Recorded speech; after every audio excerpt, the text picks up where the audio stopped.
Une table qui vient d'être faite est une table qui sert depuis longtemps, est une table qu'on déplace facilement, est une table difficile à déplacer, une table dont toutes les parties tiennent bien ensemble, est une table dont toutes les parties remuent au moindre choc, est une table recouverte de peinture, est une table à laquelle les écoliers ont fait des entailles, est une table sur laquelle de l'encre a été répandue, est une table dont le dessus est partout à la même hauteur, est une table dont le dessus est en pente.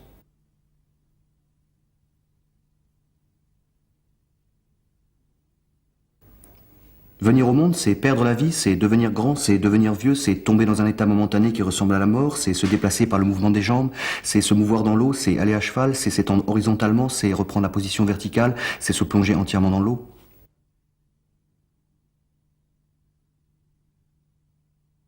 Monsieur et Madame 3 étoiles auraient la joie de recevoir pour le dîner du... Mais comment allez-vous, chère Mrs. Rampley-Smith? Je suis tellement si heureux de vous voir. Cependant, oui, quoi? Inaudible. Oh, très bien, parfait. Oh, magnifique, j'espère que votre famille se porte bien, sinon c'est trop triste, oui, bien sûr, évidemment. Comment? Petit cri aspiration d'air, grincement de dents. Mais tout a changé ici, c'est l'inverse d'avant. Oh, mais c'est nouveau, l'ameublement et ses couleurs admirables, et ses dispositions, cet ensemble, alors ça, c'est... Non, mais c'est merveilleux, quel style, quel... et cette disposition, cet ensemble, alors ça, c'est... Non, mais c'est merveilleux, quel style, quel... Comment faites-vous? La différence entre la poésie à prose, s'il y en a une, ou plutôt le roman, alors, c'est la question du délai. C'est que, par exemple, dans le roman, il n'y a plus de délai du tout. C'est-à-dire que il n'y a plus de délai, vous lisez, vous plongez dans la page. Vous entendez pas lire. Vous savez comment on s'entend lire à haute voix, c'est insupportable. Ça, c'est la poésie. Quand on s'entend trop lire, on est trop ralenti, le délai est trop grand. Et il faut donc juste maintenir un délai fin entre l'événement littéraire et sa lecture. Un tout petit écho. Et c'est ce réglage d'écho, cette réverbe, quoi, on pourrait presque dire, qui est vraiment capital.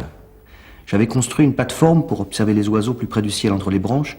Je notais tout comme j'imaginais qu'il fallait le faire, date, heure et partition précise, et je rentrais. Lundi, pi, ri, pi, li. Mardi, pati, pat, pat, pati, pat. Mercredi, pi, tati, pi, ri, li. Jeudi, hi, pati, li, li. Vendredi, ah, idem. Samedi, tac, tac, tac, patita, pat. Dimanche, pat, pi, li, li, ah. On ne dit jamais assez, ça, que ce qui fait coaguler l'histoire de la poésie, qui la rend bête, ce sont finalement le fond qu'on partage, les idées qu'on partage même. Alors c'est quoi le interdit fond? Le fond, c'est ce que j'appelle le sentiment poétique, ce qu'on a envie de raconter, ce type d'événement qu'on a envie de décrire. Qui a un fond commun. Qui est un fond commun, un lexique commun même. On pourrait très bien faire une histoire de la poésie comme ça, en prenant 20 ans de poésie, et en repérant des schèmes, des structures, des tics. Alors chacun, évidemment, avec des génies, des styles, enfin, différents. Mais il y a quelque chose qui est commun.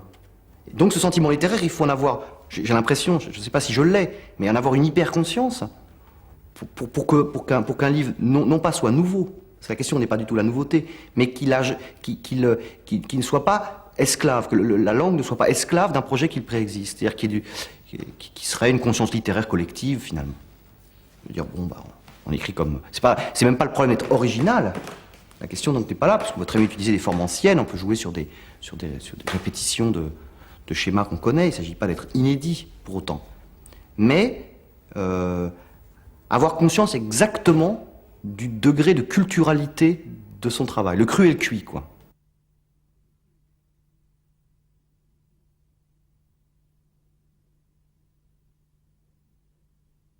C'est-à-dire qu'en fait, ce qui m'intéresse, dans un premier temps, c'est la poésie. C'est vrai, comme économie, comme goût, comme brièveté, comme rapidité, etc. Mais toute seule, c'est vrai que j'ai de plus en plus de mal à la garder toute seule sur la page blanche. Elle est trop solennelle quand elle est toute seule. Donc, elle est trop solitaire, donc trop prétentieuse finalement, trop haute. D'où l'idée du roman pour l'encastrer dans un bloc. C'est un cadre alors le roman. Oui, c'est un cadre, comme pour faire une photo. Il faut qu'il y ait un bord. Et pas le grand blanc de la page classique de la poésie mallarméenne. Le vide. Pas de vide autour. Donc on met pas du roman dans le roman, on met la poésie. On met la poésie dans le roman, dans un premier temps. Pour à la fois donner à la poésie sa liberté, sa fluidité, sa simplicité, sa possibilité de surprise, parce que vous ouvrez la page, vous n'avez pas prévu le coup, donc... Ah. Et puis deuxièmement, ça redonne au roman, en plus, ça lui donne une santé particulière. Enfin, j'espère. Ah 1, 2, 3, 4, 5, 6. Ah 2, 3, 4, 5,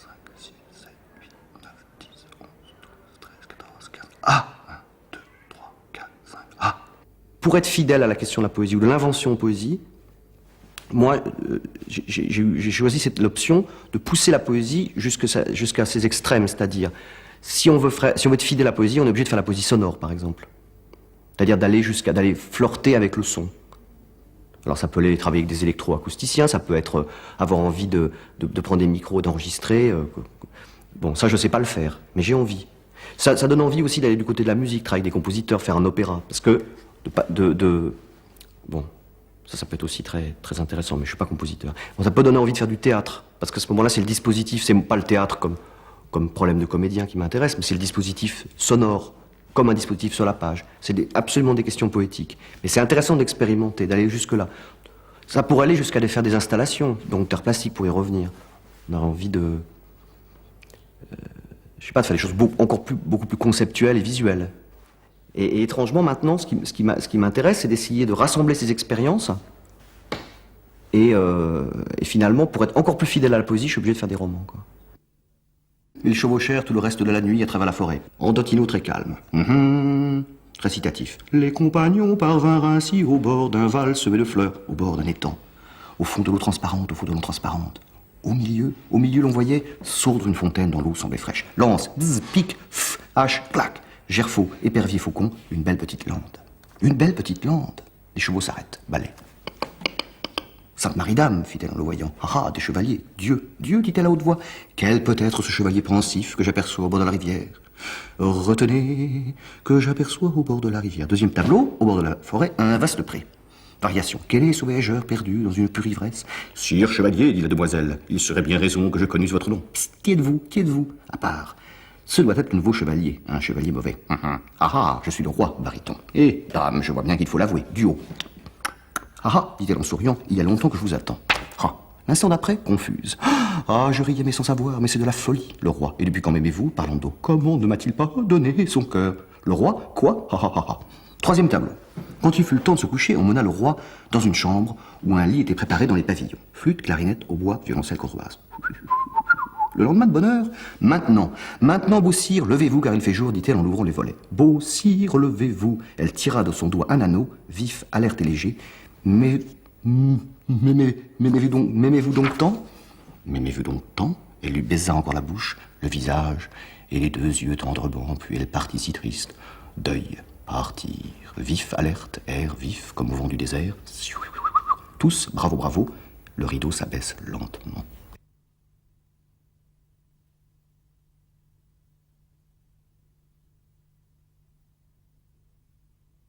Quand je fais du cut-up avec l'art poétique, c'est vrai que déjà que ça met sur une piste presque quasi plastique. Tout simplement, ça change la méthode de travail. On travaille sur des tables, on travaille debout, on coupe, on colle, ça m'a fait beaucoup de bien déjà ça. C'est le petit côté de la lorgnette, mais ça compte. C'était plus être à un bureau et puis sortir les mots péniblement comme ça. Ce qui sur le plan physiologique, produit toujours une poésie comme du marc de café, quoi, dans tous les sens du terme. C'est-à-dire une poésie de vision, poésie nocturne, illuminée. Psst, oh là, hé, psst, bonsoir. Bonsoir, petite, dit la mystérieuse personne. Confiez-moi votre paquet, je prendrai soin de ce paquet. Bleu, mettez votre robe. Que vous proposez-vous de faire aujourd'hui? Aujourd'hui, répète-leur ce que tu as déjà dit, etc. Mettez votre robe bleue. Dans un premier temps, ce qui m'amusait beaucoup, c'est vrai, donc ça m'amusait, c'était de faire des découpages d'un trait de cutter, si je puis dire, enfin, découper d'un coup une strophe de poème. Prélever un poème intégral. C'est-à-dire en nettoyant tout ce qui serait... Alors ça, c'est ce qui est assez intéressant, ce qui est très excitant, c'est de déterminer le moment où un petit mot en plus fait prose et un petit mot en moins fait poème. Le truc typographique, les gras, les italiques, tous ces problèmes-là, c'est pas pour enjoliver ou pour... c'est pour essayer d'être plus... C'est tout à fait insuffisant, j'en ai conscience. C'est de la notation. C'est tout simplement pour essayer d'être plus exact. Alors les lignes de points dans vos textes, c'est quoi? C'est des durées? Ça vient c'est copié sur Tristram Shandy. C'est Laurence Sterne qui faisait ça. Mon père me dit... Et je répondis... Et alors l'eau, n'est-ce pas résurgente et naturelle, sert encore aujourd'hui à alimenter un système de canaux fort ingénieux du reste qui distribue de l'eau dans la partie ornementale et actionne de l'autre côté une roue qui faisait tourner autrefois toute une série d'outils pratiques dans le potager. Et la partie qui servait d'internement est aujourd'hui transformée en pièce d'habitation. Oh, c'était une saleté inimaginable. Si vous aviez vu ça, retrouvant du même coup sa destination d'origine, regardez-moi ces fresques qu'on a découvertes sous la peinture ici, et c'était si sale, et c'était si sale. Moi, les bassins sont entourés de peupliers. Par ici, excusez-moi, haies, branches, ronces, par ici. De mon temps, canards, carpes, oiseaux, têtards, écureuils, cerfs, écrevisses, frelons. Une vraie forêt vierge, non? Par ici, je vous en prie, sautillant. Fraisier, rose, acacia, bzz les vaches, bzz les mouches, bzz, bzz. Je ne parle pas, je ne dis rien, je me tais. À part, les mouches, bzz. Baraquement apis derrière le mur, planche vert, trou, mousse, et ça disparaît dans l'eau après. Les blancs, je pense qu'on pourrait très bien les lire comme des accents toniques. Et un blanc peut très bien être un appel de pied plutôt qu'un silence, qui crée effectivement un effet moderniste fatigant, un effet de trou. S'il y a un blanc, c'est plutôt que ça fait un appel d'air, ça peut vouloir dire quelque chose qui monte plus haut.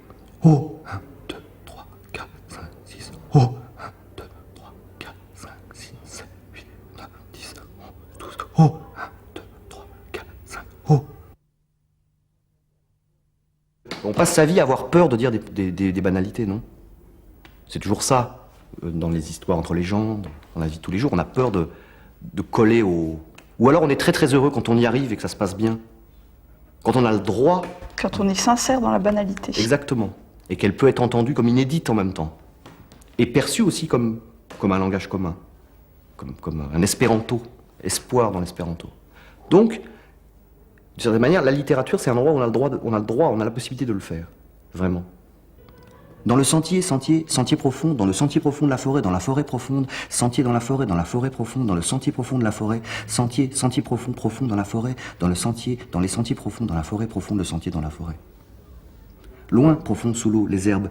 Loin, le courant profond, les herbes. Loin, profond, sous l'eau, les herbes profonds. La profondeur de l'eau, sous l'eau. Loin, les herbes, le courant loin. Les herbes en spirale, sous l'eau, loin, les herbes loin, profond. Par ici, oui, attention, par ici, oui. Suivez-moi, dessous, ici, attention, oui, là, attention, par ici. Suivez-moi, oui, non. Par ici, voilà, attention, en dessous, là, oui, voilà, non, attention, accrochez-vous là, oui, c'est délicat. Là, oui, en dessous, non, ici seulement, ici, voilà, c'est ça, bravo, enfin. Ça y est, oui, sauvez. Au bout d'un moment, le stéréotype, on en est dégoûté. Et c'est ça qui provoque chez le lecteur la nausée, enfin, la nausée délicieuse qu'on peut avoir en lisant Gertrude Stein. C'est vrai qu'il y a un côté écœurant, et d'ailleurs, elle vous le raconte. Ça vous dégoûte ce que je vous écris, et bien vous en aurez encore jusqu'à... Et d'une certaine manière, bon, parenthèse, c'est vrai que créer un isolat comme ça, un truc qui est chattertonisé du reste, hein, donc qui est comme hein, ça aussi, ça provoque un effet de fraîcheur. Ça provoque un effet d'écœurement, mais aussi un effet de fraîcheur, puisque la chose n'est pas englobée dans une masse. Il y a du culturel partout, oui. Mais alors le culturel, oui, c'est ça. Mais j'aime ça. C'est pas du tout que je serais dans une illusion de trouver une langue dégagée de ça, pure au contraire. C'est-à-dire une langue sauvée, inédite encore une fois, hein, c'est-à-dire dégagée de son poids d'histoire. Au contraire, ce qui m'intéresse, c'est la datation. C'est d'utiliser que des éléments reconnaissables. Adieu, au revoir, adieu, je ne te verrai plus. Oh Juliette, au revoir, adieu. Ah, je n'entends plus, à cœur vaillant, rien d'impossible. Adieu, ah, doit-on hériter de ce que l'on assassine? Adieu, aimer et savoir ne sont pas la même chose. Les yeux étaient tournés vers lui, Ah, je ne parle plus, écoute ici, adieu. Ah, à demain, adieu, à demain. On ne peut pas toujours aller chercher les stéréotypes des autres, donc ce qui est amusant, c'est de les fabriquer soi-même. Pour les fabriquer, il suffit par exemple de les répéter, de fabriquer des petites icônes, comme vous disiez, Nuit noire par exemple, et de répéter jusqu'à plus soif, pour créer à la fois d'exaspération et en même temps de la gravure. Comme on graverait dans le souvenir du lecteur une image mémorielle comme ça, qui deviendrait un stéréotype, mais un stéréotype fabriqué de toutes pièces. Adieu, garde à vous, prenez garde à vous. Heureux les peuples qui n'ont pas d'histoire. Adieu, adieu. Par trop débattre, la vérité se perd. Ah, c'est le dernier dernier baiser, c'est le dernier baiser, le dernier, d'accord. Adieu, parfait, c'est lumineux, clair, lumineux. Ce sera la délivrance, J'y cours, j'y vais, j'y vole. Fais-le, oui, fais-le, oh, oui, fais-le, avant que la forêt ne soit couverte, avant que la forêt ne soit couverte de feuilles, etc., de feuilles, oh, de feuilles, oh, de feuilles, oh. Le stéréotype, c'est quand même la mise en scène du vide, de la pensée vide. Oui, mais en même temps, c'est la pensée la plus pleine, c'est la pensée la plus lyrique. Si vous aimez quelqu'un, c'est parce que vous le reconnaissez, la vieille théorie de la gestalt érotique, comme disait Pierre Laferry. C'est-à-dire, tout d'un coup, vous voyez quelqu'un, il a la forme de ce que vous aimez. C'est un stéréotype. Donc, si vous constituez au moment où vous élisez amoureusement un être ou un fragment ou une machine, c'est parce que justement vous envoyez le contour, vous envoyez le côté carte postale du même coup. Ça veut dire que le stéréotype... la carte du tarot. Le stéréotype, c'est de l'affectif pur. C'est l'affectif pur concentré. 1, 2, 3, 4, 5, 6, 7. 1, 2, 3, 4, 5, 6, 7, 8, 9, 10, 11, 12. En travaillant déjà sur un matériau extrêmement bête et extrêmement délavé, comme la grammaire, on peut espérer faire quelque chose de cette bêtise, enfin. Ça ne veut pas dire être plus intelligent que la bêtise. Hein, Alors vous travaillez comme Flaubert. Mettre en scène des stéréotypes, des clichés, c'est la même démarche. Oui, sauf que lui, enfin, il fait des collures. C'est-à-dire qu'on ne voit plus. Il lisse. Ah oui, la phrase, c'est ça. Pourquoi il bossait tellement? C'était pour faire rentrer dans le pilon. Elle était là, il n'y avait rien qui dépassait, c'est pour ça que c'était beau. Alors que moi, ce qui m'intéresse, c'est qu'on voit les contours encore un peu. Toute la question, ça va être ça, d'ailleurs. Des 2 jours, ça peut être cette affaire. Est-ce qu'on faut qu'on voit ou faut qu'on voit pas l'artifice? C'est-à-dire le poncif, votre affaire, c'est ce qui vous intéresse, vous, l'histoire du poncif. C'est ça. C'est est-ce qu'il faut qu'on voit le contour d'une figure ou pas? Et toute la question, c'est ça. Si on la voit trop, on est ironique et on est pastiche. Si on ne le voit pas assez, on frôle le rien. C'est vrai, si on abolit les coutures, on a perdu. Si on les montre trop, on a aussi perdu, parce qu'on est effectivement trop volontariste ou trop technologique. Test. 50 cm, entrailles desquelles mon âme chérie, uniquement la vôtre, soit à jamais notre consolation. Oh, j'ai plusieurs choses sur le cœur à dire. Je ne sais si je les pourrais mettre sur papier. J'ai pensé à vous tout le long de mon 80 cm. Pensez en vous tout le long de mon retour, je dis grandement. Vos 3 désirs pour la vie mortelle ne me déplaisent pas, car ils sont justes pourvu qu'ils ne soient pas plus grands que leurs objets. 1 mètre. Mérite. C'est bien fait sans doute de désirer la vie à celui qui vous a donné pour conduire la vôtre. Mais mon cher, il y a 100 oui, je veux dire, il y a d'infini oui. 1,25 m, je veux dire infini moyen pour vous guider. Sans cela, c'est lui qui vous conduit. Tenez bien votre cœur en haut. Restez là, ne bougez pas, non. 1,50 m en haut, attachez-le, dissolublement à la volonté de ce très bon cœur. 3 étoiles, 2 mètres. Monsieur Robinson, lisez vite ceci, monsieur Robinson, attention, stop, piège ici. Ici. Faire des poèmes comme à la manière d'eux, comme il peut y avoir dans le livre, c'est moins pour étaler un savoir-faire supposé de pasticheur que de, si vous voulez, de réduire une énorme chose. Par exemple, il y a un moment, il y a les correspondances de Joyce c'est comme si je faisais une réduction des oignons, si vous voulez, en cuisine, et puis que je faisais un petit Joyce en 3 pages. Ce qui me permet, après, d'avoir ça comme un instrument, si vous voulez, comme une, je sais pas comment vous dire, comme sur la palette. Ça devient un outil de travail, qui connecté à un autre produira un système de réseau. Et retrouvé au bord de la plage. Petit 1, une caisse contenant des clous, des vis, des haches et tous les ustensiles de charpentier. Petit 2, une caisse contenant du goudron prêt à fondre. Petit 3, une caisse contenant des toiles de remplacement, cordages et matériel de pêche. Petit 4, une caisse plus étroite contenant des carabines. Petit 5, une caisse contenant des livres très abîmés, dont petit A, A New Description of the Sir John Soames Museum. Petit B, Merkwürdige Bemerkungen über eine autobiographisch beschriebenen Fall von extrême Paranoia. Petit C, ABC de l'optique. Petit D, jaune, bleu, bleu foncé, jaune clair, poésie complète de Monsieur 3 étoiles. Petit 6, une caisse en métal contenant une presse portative, rouleau, encreur, loupe et tout le matériel nécessaire pour imprimer. Petit 7, une caisse en bois contenant une plus petite caisse en métal contenant une série de correspondances classées par date et par personne. Ce que je pense excitant dans la littérature, c'est pas sa capacité à rendre compte des choses, c'est sa capacité à faire plutôt des modélisations des choses. C'est-à-dire sa capacité à faire des maquettes de la réalité. C'est-à-dire de plus travailler sur le regard qui est posé sur les objets, mais prendre les objets tels qu'ils sont et construire quelque chose avec ce qui est déjà là. Faire un double du réel et travailler ce double. Travailler la maquette. Et donc donner aux gens, non pas une espèce d'illusion de réel, qui serait, bon là, le projet classique du roman, par exemple, mais donner aux gens des méthodologies, sans que ce soit non plus pénible et purement théorique. Ça peut être totalement jubilant. Parce qu'on peut être amoureux que de maquettes. Enfin, je vois pas comment on pourrait être amoureux d'autre chose. Enfin qu'on passe sa vie à aimer le modèle des choses et faire des va-et-vient entre d'accommoder sur un objet réel et puis sa représentation, et que c'est ça qui crée du plaisir. Je sais pas, ou de l'émotion, ou de la...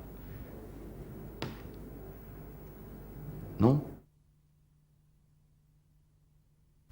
Si je prends l'endroit où je me trouve, une surface, disons, de tant de kilomètres carrés par le total des eaux récupérées par centimètre annuel donne par an, tenant compte des pluies, plus de 1000 litres par seconde qu'il suffit de reporter sur la courbe, calculer les fréquences, reporter tous les chiffres, ce qui donne, avec les grenouilles, une série de claquements répétitifs, et je ne voyais plus déjà les fils tendus dans l'eau, œils lisses et troublés.